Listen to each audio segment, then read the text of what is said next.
Et dans l'actualité des idées aujourd'hui, Pierre Vidal-Naquet, une conscience intellectuelle. Né en 1930, disparu en 2006, il était à la fois l'historien des mythes grecs et un militant infatigable, conscience morale de la cité contemporaine. En quelques mots, la sociologue Nicole Lapierre a tracé les contours de cette figure exemplaire de l'intellectuel engagé contre la torture en Algérie, la guerre du Vietnam, le négationnisme, engagé pour la vérité et contre les mensonges d'État. On en parle aujourd'hui avec l'historien des idées, François Doss, professeur des universités, après Paul Ricoeur, Cornelius Castoriadis, Gilles Deleuze et Félix Guattari.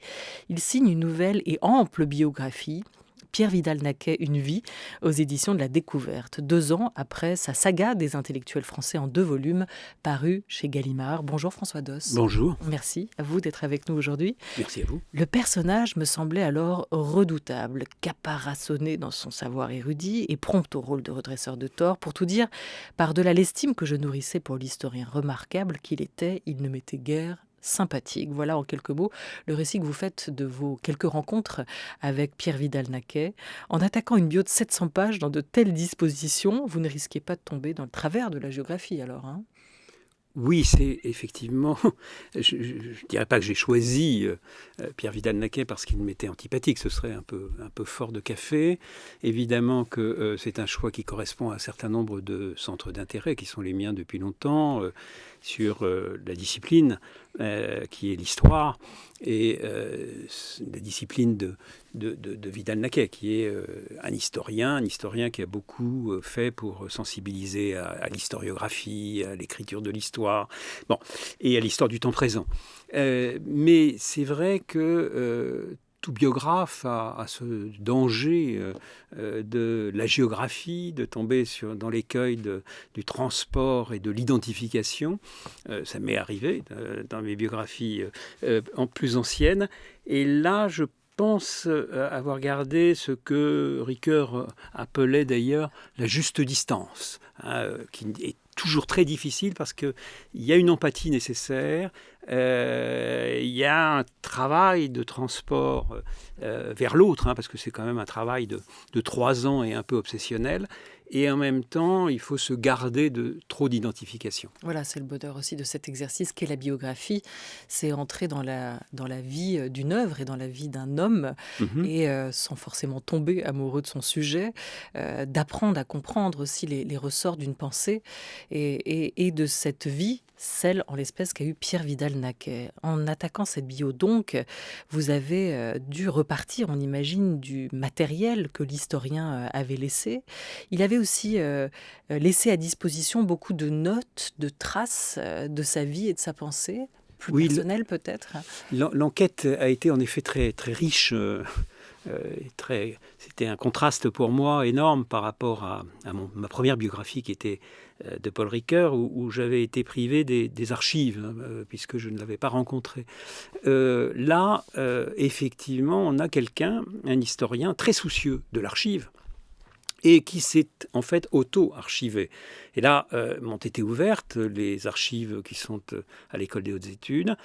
Et là, vous avez une correspondance extrêmement riche, classée.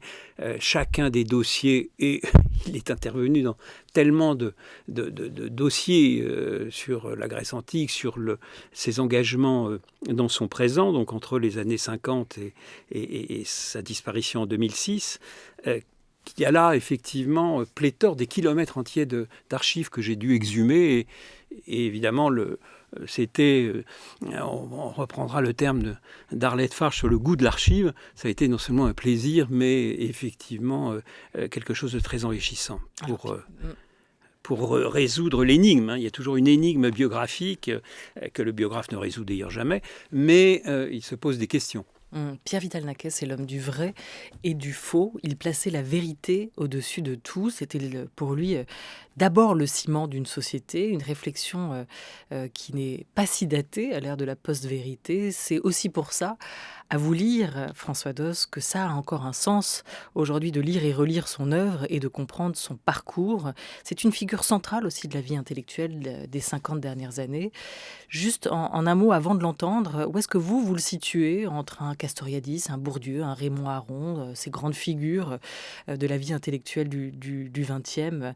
C'était un influenceur quand même. Il était central dans cette vie des idées avec ses maîtres, ses disciples.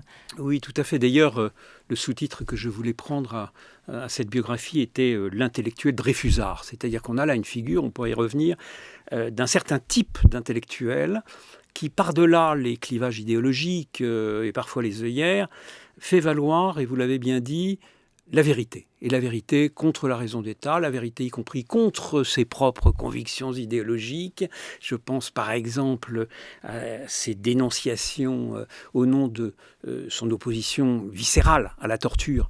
Le fait qu'il ait défendu des gens de l'Ouest parce que effectivement on les torturait et qu'il s'est élevé contre l'usage de la torture. Donc c'est cette figure qui s'engage pour la liberté et la vérité. C'est d'ailleurs un des journaux au cours de la guerre d'Algérie qui était Vérité-Liberté, qu'il a animé avec d'autres. Et donc, oui, il est une des grandes figures de la vie intellectuelle. On peut le situer aussi comme dans ses relations pas faciles, un peu conflictuelles, mais quasiment fraternelle, avec une autre figure que j'ai biographée, que vous avez oubliée, qui est Pierre Nora. Et parce que vous avez là deux figures d'intellectuels juifs appartenant à la bourgeoisie, très assimilés. Vidal-Naquet vient d'une famille juive qu'on appelle les Juifs du Pape, très anciennement enracinés dans le comtat vénessin. Et voilà, et ces Juifs assimilés ont cru que l'antisémitisme était terminé et qu'ils pouvaient tout à fait s'approprier les valeurs universelles que représente la France depuis la Révolution française, de la Ligue des droits de l'homme et du citoyen. Et à partir de là, vous avez effectivement ce combat d'un intellectuel juif, mais d'un intellectuel juif qui, contrairement à Pierre Nora, là, évidemment c'est matriciel dans cette biographie, a eu un parcours tragique par ce qu'il est advenu, et vous le savez, de ses parents. On y revient tout de suite. Nos micros tempêtent un peu aujourd'hui. Ils sont très sensibles, ces petits micros, dans ce studio de France Culture, parce qu'on leur a enlevé leur protection, leur bonnette, par mesure de précaution. Mais on craint rien. Voilà, pour expliquer le tir. On ne craint plus rien, enfin espérons-le.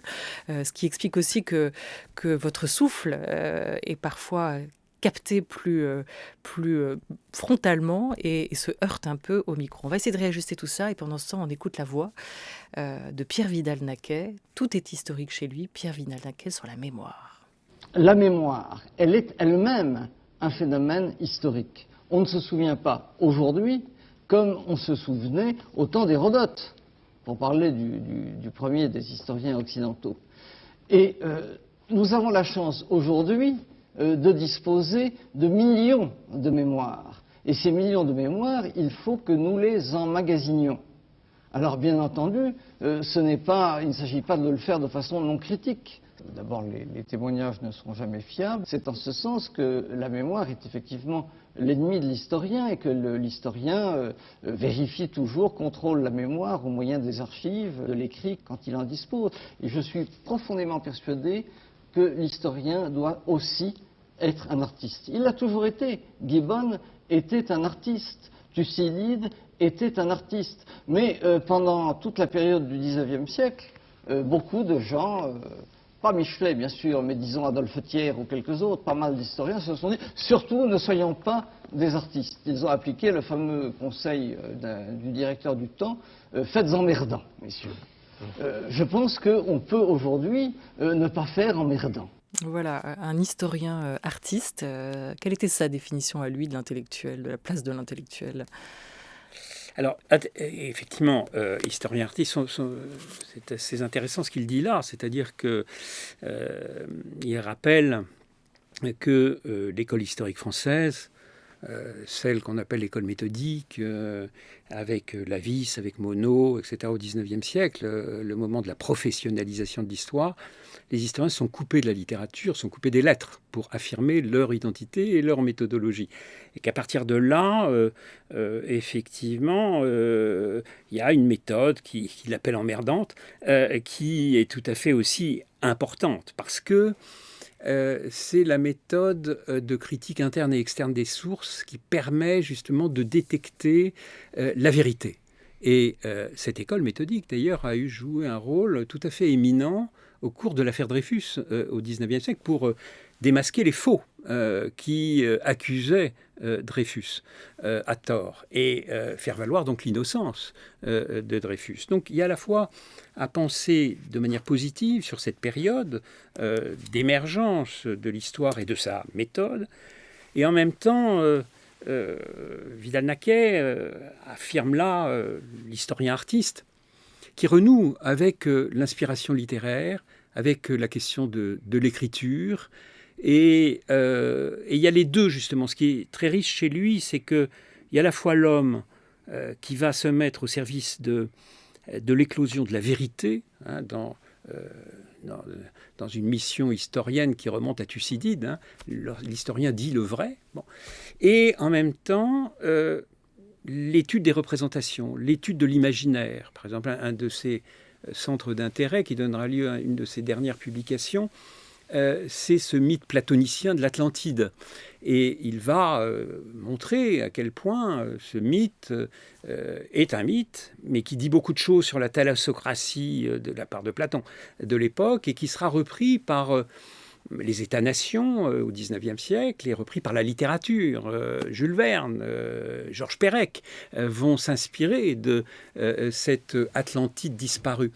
Et donc tout cela participe justement de ce territoire de l'historien que Vidal-Naquet envisage comme extrêmement large. C'est-à-dire que l'histoire, c'est pour ça d'ailleurs, c'est une des raisons qui l'a amené à l'histoire, l'histoire est une totalité, dit-il au départ, plus que le roman, il va trouver avec l'histoire quelque chose qui étudie les facteurs économiques, sociétaux, idéologiques, ce qu'on disait à une époque, infra et superstructure, tout ça est à articuler, à penser. Et en effet, on retrouve chez lui, et c'est en ce sens où il a, avec d'autres, innové dans le regard de la Grèce antique, cette idée d'histoire totale. On y retrouve l'histoire économique et sociale. Il a commencé par là, d'ailleurs, avec l'économie et société dans la Grèce ancienne, qu'il a écrit avec Michel Austin. Il a été un passeur en France de son ami et maître qui était Finlay, Moses Finlay. Et qu'il a aussi intégré l'histoire économique, les esclaves, la cité, la citoyenneté, les travaux des artisans, des paysans dans la Grèce antique, et puis l'imaginaire.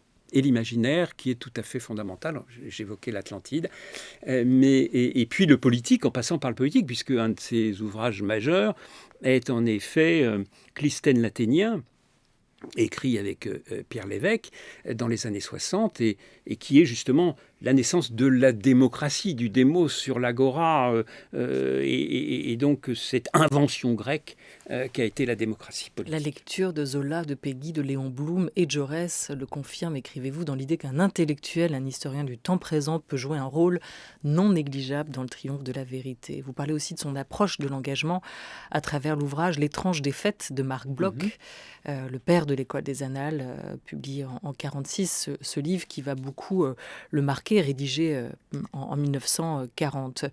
Pour en revenir à ce modèle matriciel, puisque ses nombreux engagements politiques étaient visiblement indissociables de ses engagements d'historien, l'affaire Dreyfus, qui l'a énormément marqué. Vous dites qu'il naît de l'affaire Dreyfus, du verbe naître, comme historien, mais aussi comme homme. Pourquoi cette affaire le ramène à son père, voire à son grand-père ? Écoutez, d'abord, il y a toute une filiation de sa famille, de ses ancêtres, qui ont joué un rôle actif dans l'affaire Dreyfus, qui ont pris parti comme intellectuels et pour clamer l'innocence de Dreyfus. Et puis, cette affaire lui a été, alors qu'il était gamin, racontée par son père, Lucien, en 1942, dans le climat dramatique de l'occupation nazie. Et là, il a été tout de suite, il a quoi ? Il a 12 ans, hein, donc il est très, très jeune. Il a tout de suite été très sensibilisé à l'injustice et notamment au procès de Rennes, au moment où on savait l'innocence, mais il fallait quand même, pour ne pas désavouer l'armée, le considérer comme coupable. Et là, ça a été quelque chose chez son père, qui est avocat, son grand-père, qui était avocat déjà. La question du droit, la question de la vérité, et de l'éclosion de cette vérité, extrêmement sensibilisé. Il a pris ça pour lui. Et connecté avec une phrase de Chateaubriand qui l'accompagnera toute sa vie, et que lui dit aussi à la même époque son père, qui est que devant l'abjection du silence qui règne par rapport au génocide pendant la Deuxième Guerre mondiale, eh bien, les historiens seront peut-être les vengeurs des peuples. Et même si cette ambition, il rabattra un petit peu dans la fin de sa vie, le silence de l'abjection était pour lui quelque chose, toute sa vie, d'insupportable. Et là, il prend pour lui, si vous voulez, le costume, la mission, la projection de ce qu'il voit chez son père, qui disparaît, vous le savez, dans une journée dramatique du 15 mai 1944 à Marseille, où ils avaient une grande maison où son père était radié du barreau en tant que juif. Et ils étaient tous rassemblés à Marseille dans cette grande maison avec une gouvernante de l'organisation Todt, qui est une gouvernante allemande. Et pour une broutille, cette gouvernante allemande dit à son père « Écoutez, vous aurez des nouvelles de moi d'ici 48 heures. » Et elle les dénonce. Et effectivement, elle les dénonce. Mais le père, c'est significatif, est à ce point un juif assimilé, etc., qu'il n'a pas pris au sérieux cette menace. Et le dimanche venu, les 48 heures écoulées, il s'est dit, ben voilà, hein, il ne s'est rien passé, tout le monde va à son travail. Et effectivement, ils n'avaient pas intérêt à rester confinés. Ça a permis à sauver d'ailleurs les enfants miraculeusement, et notamment son frère cadet qui, lui, a été pris dans la nasse, et son père lui disant « fais ta valise petitement », et sa mère lui disant « mais la Gestapo va surtout concentrer ses regards sur nous, profites-en si tu peux ». Et effectivement, il va profiter d'un moment d'inattention pour dévaler l'escalier, courir comme un fou dans le jardin et passer le mur. Et ainsi, les enfants sont sauvés, mais évidemment traumatisés, dans un travail de deuil impossible. Père et mère seront menés à Drancy, puis à Auschwitz. Son tout petit frère nouveau-né, qui a 3 mois, sa mère réussit à le passer à une voisine. Il se trouve, le trauma est tel qu'il va grandir à Marseille, et à 20 ans, il va se faire lui-même sa chambre à gaz, puisqu'il va acheter un panier d'osier, une bonbonne de gaz, et se suicider à 20 ans exactement, donc en 64. Il est né en 44. Drame, évidemment, et on ne peut pas comprendre cette espèce de pulsion d'engagement chez lui sur tous les terrains. On serait trop long pour les énumérer, qui sont les siens, où il intervient dans tous les domaines, sans voir qu'il y a là une scène matricielle qui est cette espèce de mission qu'il s'est donnée du survivant, et de celui qui va venger d'une certaine manière, se faire justicier par rapport à un père qui non seulement a disparu à Auschwitz, mais a été torturé. C'est-à-dire que son soulèvement éthique contre l'usage de la torture lui vient directement, et on a les traces pour ça, de ce qu'a vécu son propre père. Bon, et donc, il y a là un travail de deuil impossible, mais qui va être transformé, je dirais métabolisé, ou encore un terme psychanalytique, la perlaboration là va pouvoir se faire au plan de son travail. Oui, parce qu'il n'y aura pas d'analyse. Son travail d'historien. C'est ça qui est passionnant, c'est que c'est pas sur le divan que ça va se régler. C'est vraiment dans son travail d'historien qu'il va essayer de transformer ce manque, cette absence, ce que vous appelez cette irréalité du deuil aussi, qu'il va essayer de survivre à la disparition de ses parents déportés et morts à Auschwitz, et transformer ce traumatisme en force de vie et assurément en force de travail. Cette quête de vérité, il l'a matérialisée, concrétisée dans différentes causes, vous les rappelez. On le retrouve notamment au cœur de tous les grands enjeux de son époque, la guerre d'Algérie et celle du Vietnam, mai 68, les remontées de l'antisémitisme et des thèses négationnistes qu'il s'est attaché à pourfendre. On en parle avec vous, François Doss, jusqu'à 13h30, à l'occasion de la parution de votre biographie de Pierre Vidal-Naquet, Une vie. C'est à la découverte. France Culture, il est 13h16. France Culture, la grande table, Olivia Gesbert. La grande affaire, c'est l'affaire Odin, du nom de ce mathématicien, membre du Parti communiste algérien, disparu en 1957. À 27-28 ans seulement, Pierre Vidal-Naquet va publier l'affaire Odin. Qu'est-ce qu'il va révéler dans ce livre ? Comment est-ce qu'il va revenir, à partir de quoi, sur la version officielle de la disparition de ce mathématicien ? Oui, alors c'est sa première cause, effectivement, dans laquelle il va être engagé et jouer un rôle tout à fait majeur, avec la publication, vous le rappeliez, en 1958, de l'affaire Odin, publiée aux éditions de Minuit, et qui a été en fait une collaboration de Jérôme Lindon et son éditeur, qui a beaucoup contribué à l'écriture même de ce premier livre, et de l'enquête que Vidal-Naquet a menée. Alors c'est une affaire très, très intéressante sur, d'abord, comme livre d'histoire du temps présent, comme livre essayant de faire éclater, faisant éclater la vérité, qui a mis du temps ensuite à passer sur la place publique.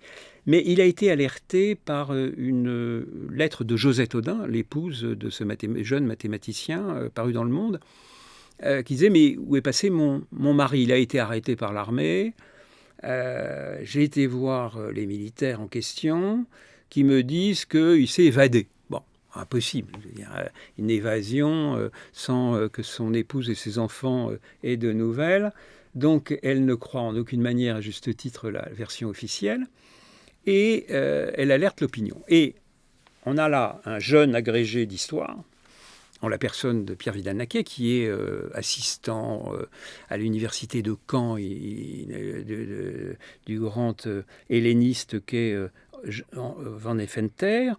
Et il prend contact avec Josette Odin en disant « Je peux vous aider parce que j'ai un savoir-faire. Voilà, je suis d'une certaine manière expert en tant qu'historien et donc mon travail, c'est de découvrir la vérité. Et donc votre dossier, voilà, je suis prêt à m'y engager. » Il va s'y engager corps et biens, avec une grande minutie à la manière d'un juge d'instruction. Il va refaire l'affaire. Hein. D'ailleurs, juge et historien, je pense au livre de Carlo Ginzburg, sont, l'affaire Sofri, effectivement, dans un premier temps, assez proches. Et il va intervenir. Alors ça, la correspondance avec Josette Odin, et lui et Josette Odin est très très intéressante parce qu'il amène Josette Odin à dire, qui est communiste, ne parlez pas de votre anticolonialisme, de l'horreur de la guerre d'Algérie, nous en restons au factuel. Nous en restons au factuel, il faut démonter la thèse officielle de l'armée. Et pour cela, vous allez me raconter ce que vous savez de cette affaire, une fois, 2 fois, 10 fois, et on va effectivement faire un livre qui sera le plus factuel, le plus positif au sens de la démonstration de l'assassinat commis par l'armée. Voilà, et c'est bien la responsabilité de l'État aussi français que Pierre Vidal-Naquet, à travers cette affaire, a cherché à souligner et à démontrer. On va écouter un extrait de La Question, un film réalisé par Laurent Henneman, sorti sur les écrans en 1977, sur la torture pendant la guerre d'Algérie, une adaptation du livre d'Henri Alleg, journaliste français, membre du Parti communiste et ancien directeur d'Alger républicain. Citation à comparaître le 13 juin 1960 devant le tribunal permanent des forces armées. Dans 2 semaines. Il va bien pressé tout à coup, après 3 ans de préventive. Ça prouve qu'ils vont essayer d'étouffer. Le président désigné, c'est le juge Carteau. Ils nous l'ont choisi sur mesure. Il était spécialiste des poursuites anticommunistes sous la 4e, et même sous Vichy. Le régime change, les juges restent. Tu es cité avec Garnero, Hamid Hassani, Youssef Saïd, Yahya Berkane, puis tiens-toi bien, Maurice Oudinot.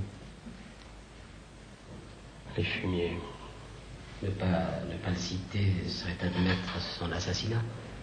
Voilà, là on entend la voix de Jacques Denis qui interprète Henri Charleg, personnage à l'écran censé représenter Henri Alleg, film dédié à la mémoire de Maurice Audin. Il écrira dans ses mémoires, et vous le citez, Pierre Vidal-Naquet, « Je voulais non seulement savoir la vérité, par exemple sur la mort de Maurice Audin, mais je voulais savoir jusqu'où s'étendait dans l'État français l'échelle des responsabilités. Je voulais comprendre les mécanismes qui avaient permis à cette abomination de se développer. Je voulais enfin, en bon petit fils de Dreyfusard que j'étais, obtenir justice, par exemple que les assassins de Maurice Audin fussent châtiés. » Vérité, justice, Oui, voilà, on retrouve. deux boussoles Bien sûr. essentielles dans la vie et le parcours de Pierre Vidal-Naquet. Évoquons maintenant juste, parce que c'est essentiel aussi dans son parcours, la lutte contre le négationnisme, celui qui tend à minimiser la Shoah ou à remettre en cause l'existence même d'un génocide, celui d'un Robert Faurisson qui demande en 1978 des preuves tangibles de l'existence des chambres à gaz. Pierre Vidal-Naquet, ça, il ne va pas laisser passer, il va lui répondre. Sous quelle forme va s'engager cette bataille ? Effectivement, c'est une bataille qui malheureusement est une bataille encore de grande actualité, et qui n'est pas une bataille seulement des années 80, mais qui est une bataille d'aujourd'hui par rapport à la montée de gens qui nient l'existence du génocide, des chambres à gaz.